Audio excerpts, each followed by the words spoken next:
I hope you guys are doing well. My name is Rob, and I'm a bit of an amateur artist. And a lot of my colleagues have asked me to present some of my work on YouTube because it's worth showing people how I do what I do. But to be honest with you, I'm not a professional YouTuber and I respect my privacy. So I'm gonna go ahead and show you guys a couple of different things today, and I'm gonna make short videos. I'm gonna kind of pause as I go along, and we're doing a series right now of alien predators sculpture, and I'm gonna show you a sneak peek here.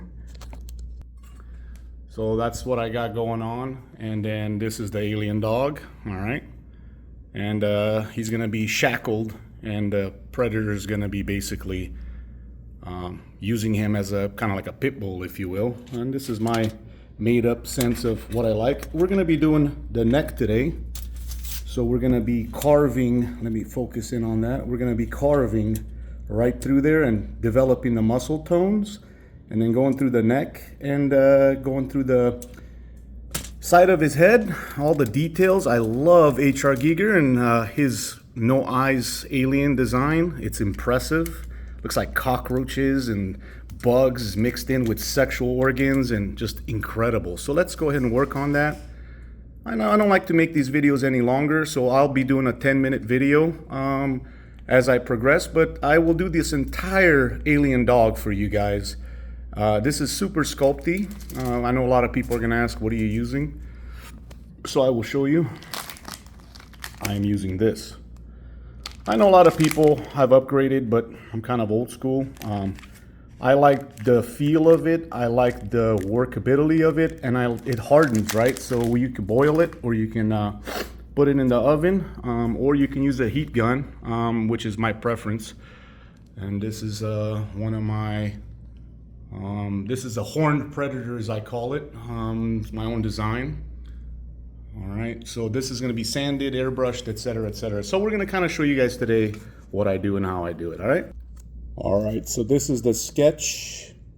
He's crawling, and this is kind of what we're working with right now. Okay. All right. So here we go. We're going to get started here. I got some of my tools. I'm a little shaky right now. I had too much damn coffee, but don't worry about me. All right, so here you go. Let me go ahead and angle this. I don't like, you guys could see a little bit better. All right, so we're gonna focus in on that. All right, so Sculpting kind of works by adding and removing material. So right now we're gonna be cleaning up the neck. We're gonna be shaping the cheekbones. And it's a lot of anatomy. I always tell people that the reason sculpting is hard is because you're working from inside out. They don't understand what that means. And I say, well, you start with a core, and it's kind of like anatomy. You start from the inside and you work your way outside versus just kind of drawing where you're just laying stuff on top of it.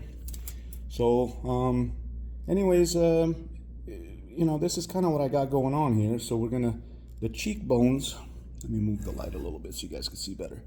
Cheekbones are really cool, and I really like bringing detail to life.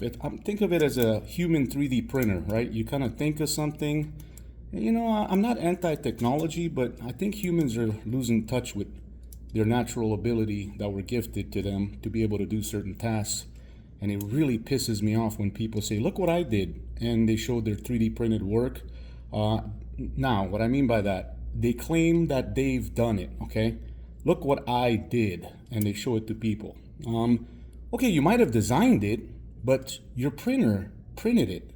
And it's a tool, essentially, and I'm not against technology. As a matter of fact, I was watching a video the other day about how in Italy now, they're using the same marble that Michelangelo used, you know, hundreds of years ago, and they have these robots called Robo, and it's actually able to make marble sculptures at incredible speeds, and it's incredible detail. And then what happens is these artists just kind of finish the piece, like there's certain areas that the Robo can't get into and do the details right.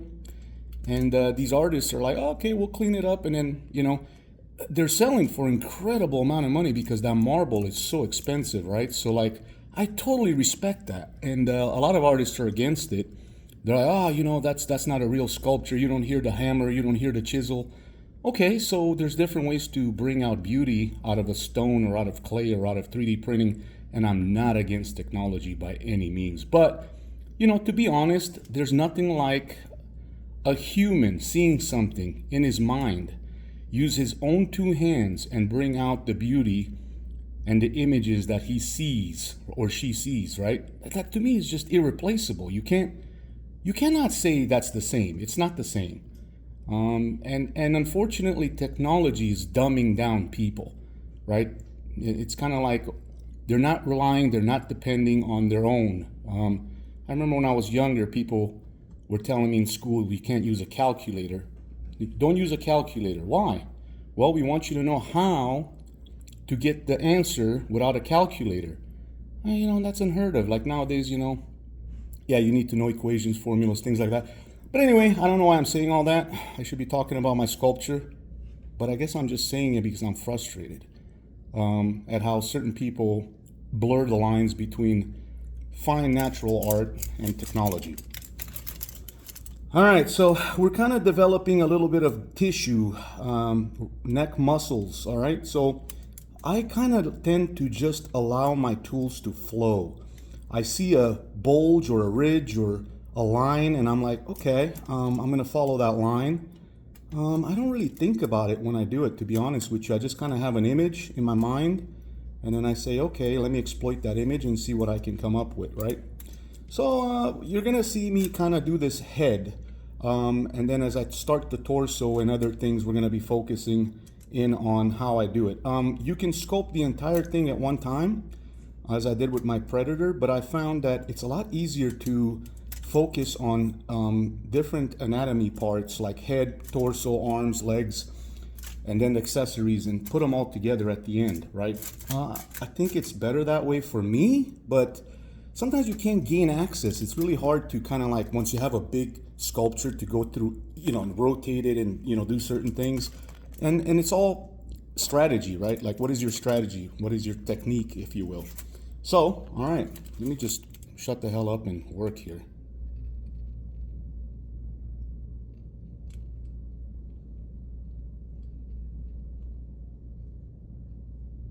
Now I'm gonna do half of it so you guys could kind of see how this works. And then I'll leave the other half kind of rough form.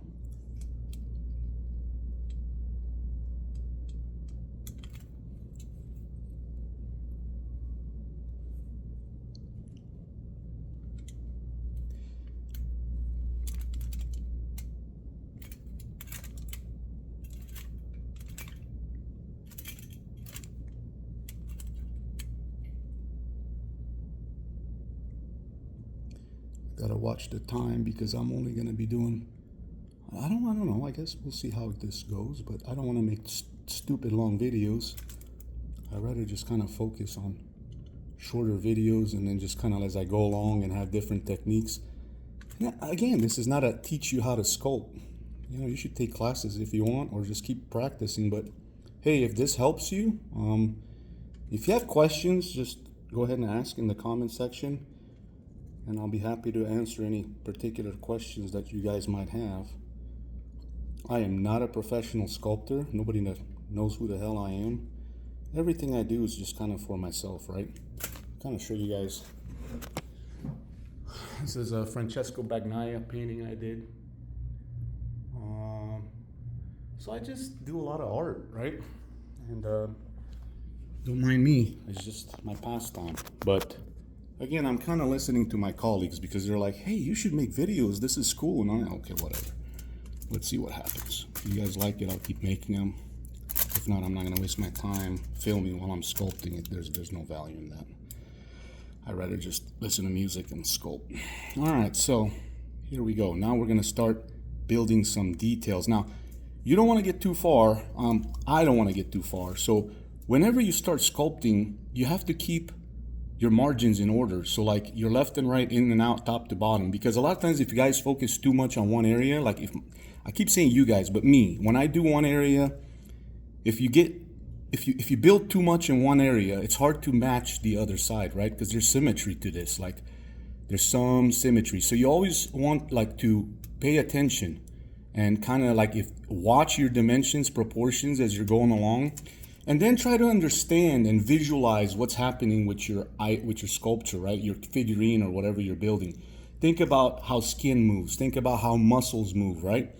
You want to be able to understand wrinkles and dimensions and things like that. Now, if you're wondering, this is not all clay. This weighs nothing, okay? You don't want to waste material money. This is all foil. So there's a wireframe, and then I put a bundle of foil underneath it. It also kind of helps cure in while you're working. So I guess we're gonna make parts to this, right? So this will be like part 1 of the alien dog, and then we're gonna do part 2, part 3, however many parts, but there'll be, you're not going to see the entire process. But as I make certain progresses, then I guess I'm going to say, okay, part 2, we're working on this, we're working on that, and then we'll see how it goes. So as you can see, I'm kind of cleaning up the right cheek to my left, upside down, obviously. And we're just going to kind of start building out some minor cool details. I do use spit.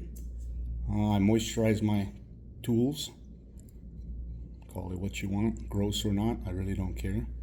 That's just my style, that's just what I do. I don't have shit to dip over here. You can use, what I found is turpentine with the Sculpting.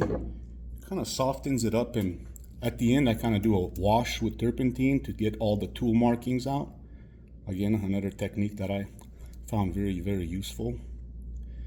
And watch how you're handling your sculpture. If you guys are sculpting new, or don't push against details. Also, when I sculpt my pieces, I don't do the very last finishing details until the very end. Why? Because I don't want to keep redoing it if I keep touching it or hitting it. So I just kind of do the medium details, and then towards the end I focus and I do the finishing touches. And when I do that, I usually prop it up like this so that there is no more contact with the skin. Okay, so let's just go ahead and focus here a little bit. Now watch the overlaps. You could create really cool dimension and depth, right? So like nothing's just flat. Things kind of protrude in and out, up and down. They grab skin, right? So you want the cheekbone's gonna have some muscles and fibers holding it down. It's not just bone, it's like bone and tissue and skin. Oh, it's so cool. I absolutely love predators and aliens. Like, it's so freaking cool. I can't wait for Badlands. All right, you guys, I'm sure if you're watching this, you're either sculpting fans, art fans, or predator alien fans. Whoever you are, welcome. Thank you for taking your time to check out my sculpture. I really don't like to show my details as they're, coming along, but I'm taking my colleagues' suggestion in a way, because they're like, man, you really need to make some videos, because again, average people that are not artistic and are not involved in art, anything impresses them. And I'm not talking down, I'm just saying I know where I stack with professionals, and I know I've seen sculptures and things that just blow me away. The Japanese are incredibly talented artists, and oh my goodness, like, so, I don't have all their names, but like Hajime Sorayama used to be one of my incredible artists I used to follow back in the 90s. He was so talented, so freaking talented, and he was into like the biomechanical, stuff with like female cyborgs, and of course I was going through puberty, and naked chicks with all kinds of cool stuff. Yeah, that was very appealing to a kid in high school that was artistic. But anyway, he inspired me, and it's not all about your sexual drive, but it's things talk to you, right? Things over time talk to you. Some people machines, some people cars, some people motorcycles. Mine was art, always. So now we're gonna kind of you see this hole here? We're gonna try to connect the tissue. So how is it pulling against the jawbone? How is that jawbone moving? So we're gonna be kind of taking some material, and we're going to press it against the bone. We're gonna create some depth and some details, right? just like that. We're just gonna create a little bit of distress and connecting points. You can kind of see it, hopefully. Okay. All right, so here we go. Let's move along. Chug, chug, chug. Let's go, let's go, let's go. Yeah, it takes me about a couple of months, maybe a month, month and a half to make my sculptures. But to be honest with you guys, it's only a couple of hours a week because of my work. So I don't have too much time to, you know, dedicate to this hours and hours and hours and hours and hours and hours. I just kind of pick away at it. You know, it's my passion. So the cool thing about these tools is, right, you have different curvatures, so you can figure out which way you want to push them sculpty and create your texture. Okay, so if you can pull this way, push that way. It's really cool. Okay, and always, you know, I always think about organics, like whatever you're working on, whether it's armor, metal, technology, biology, animals, different types. Try to visualize it. Like, is it like a cockroach? Is it like a grasshopper? Is it like a dragonfly? Is it like a flea if you zoom into it?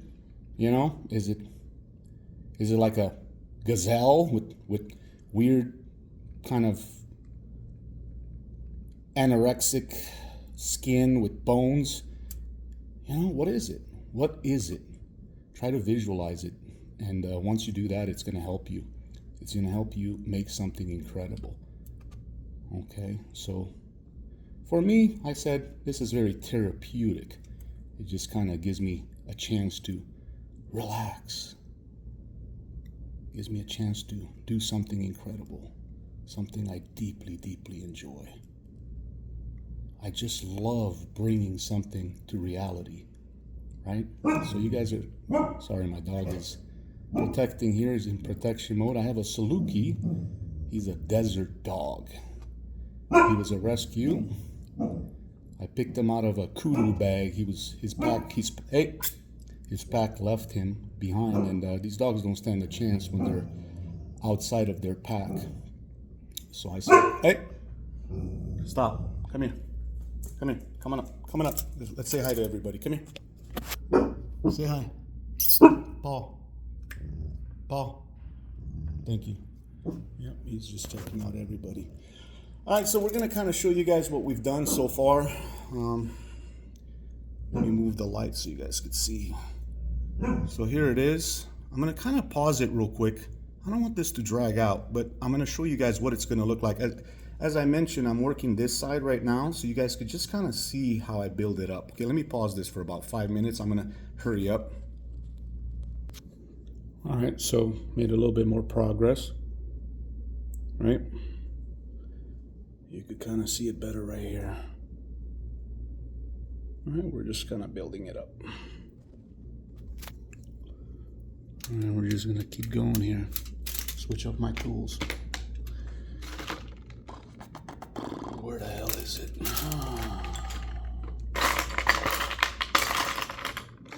Great. In a second, I'm gonna show you guys some more tools, but in any which case, you're gonna get into making your own tools too. Sometimes you're gonna find that you see something you want to do and you can't do it because you don't have the right tools. It's really easy to fab your own tools. A lot of people go spending tons of money on things and you're like, why? Just make your own tools. You can take like chopsticks and barbecue skewers, things of that nature, and then you can just, you know, figure out what you need. I work in aviation, by the way. That is my skilled trade.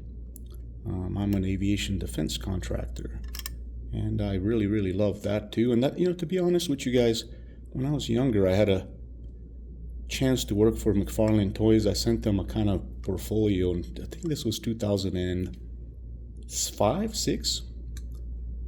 Yeah, I think so. And they were like interested, and they offered me a position in New Jersey. I think that's where they were located. I was 24 years old, self-taught.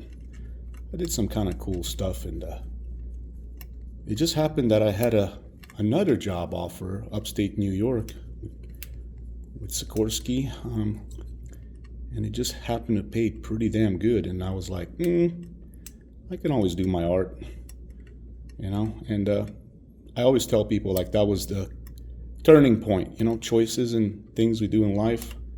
That was an absolute turning point in my career. It was like, all right, so you can kind of see how I'm folding the clay now, the Sculpting, and just think of it, right? Visualize, think about it, you know, close your eyes for a minute, think about what you're doing and what you want to see.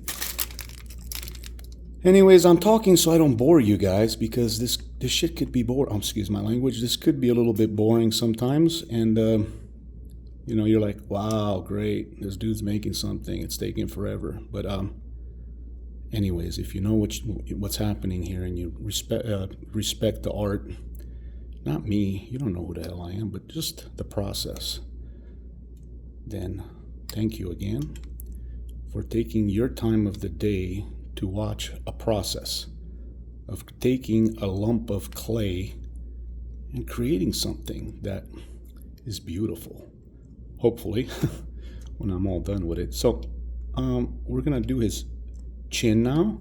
So another thing you can do is you can manipulate the clay. So you kind of, these hooks, think of them as hooks. You push and pull, and you can manipulate again, kind of like plastic surgery now, right? You're like, yeah, I don't like this cheek, I don't like this nose. Well, fucking, excuse my language again, you make it into what you like. And when you're doing this, you leave a lot of residue, right? And another thing that I really like is creating depth. So, like, kind of, I'll explain. Like, see here, if you look really closely in his mouth, you can see these pockets. But if you look really closely, you can see that there's depth. There's a lot of depth in there. It's not just like flat, right? You can actually see in between everything. See, there's the depth, there's pockets. All right, guys, I think I'm gonna stop for today. This was a 22-minute video. It's my introduction video. I'm not a YouTuber, again. I just sculpt, do my thing. I'm listening to my colleagues, and they recommended, hey, you need to show your process. It's really cool. And I do agree. I like watching other people doing art, and it is really cool. So I guess we'll make this dog as a startup. And if you guys enjoy the videos, I'm not looking for likes. I'm not looking for subscriptions. I could care less. This is just me doing my thing. All right, guys? Thank you for watching. Hope you enjoyed it. If you have any questions, please ask. I'm a pretty open person as far as details. I'm private, but when it comes to art, my sculpture, anything like that, I'd be happy to share anything you guys would like. I'm going to show it one more time for this video, because the next video 2, it's going to be kind of a different point in time. I'm just going to keep chugging along here. All right, but before I let you guys go, let me show you some of the tooling that I was talking about. This is a skewer, and I modified this skewer. You can see it's kind of like a spade. All right. Push-pull tools that I've made. I even use X-Actos. I usually put a piece of foam and foil down to kind of clean up nicely. And I'll show you guys. All right, so here's another tool I made. This is a very fine tip safety wire with a skewer, and that's used to like create details. This is what I call a rake scraper. So you kind of pull material away and smoothen things. This is a flat scraper of smaller diameter, so you can see you can now go up and down in size, so they fit the bill for what you're doing. I also have some round scrapers. Let me see if I can find it. Yep, here it is. So you can make round scrapers so that you can create texture. All right, guys, hope you enjoyed it. Please take care of yourselves, be safe, and if you like this, follow along, watch the second part. I think it might be like 10 parts till I'm done with the alien dog, and you'll see the whole thing all the way to the very end.